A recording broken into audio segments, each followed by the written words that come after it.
So Pillows does comment on this one, right? And again, he slams him with regard to the inductive principle, right? Right. Basically, he says, how do you know what atoms did, thousands of years ago? You're just assuming based on that, right? So he says, Dr. Stein fails to take into account the lack of justification for the inductive principle. How does Stein know that until 15,000 years ago or so, atoms really could have done anything and everything based on the laws of science, differing from how we understand them today, right? Just because this is the way we understand them today doesn't mean that necessarily you can go back 15,000 years or whatever and say they've always done this. Well, no, they do it now, but how do we know things weren't different? In fact, many, cosmologists suggest that the universe may have been different at the beginning than we have today, right? Clearly it was, right? Although, the latest pictures that we've gotten as we go further and further out doesn't seem to support that.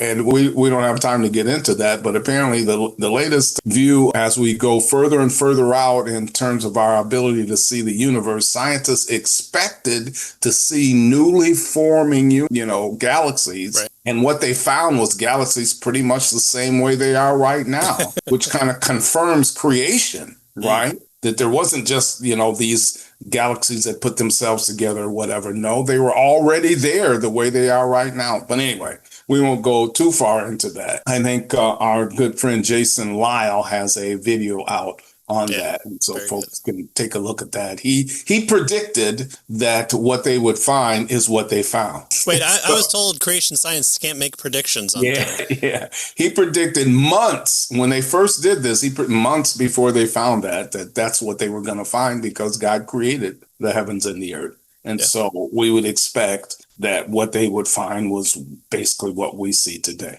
But anyway, Stein, he says, fails to account for the lack of the justification for inductive principle. And he says, either way, life began with intentionality, intended creation, or non-intentionality, purely naturalistic processes apart from a higher being. And so as long as there's no mind ordering and ordaining and directing life, then the only alternative is nothing consciously directing it. And thus, we have this unguided chance, random process that perhaps the chemicals could do anything. And so Stein may or may not be right with that claim. That's the idea that Pillows is getting at here. I mean, we only have, 115 different types of atomic structures in the universe. You would think that there would be a few more carbons and hydrogen molecules that combine to form new life, and we should see this permeated throughout the entire galaxy, let alone all the other galaxies, let alone across the entire universe. So it seems odd that we're not finding these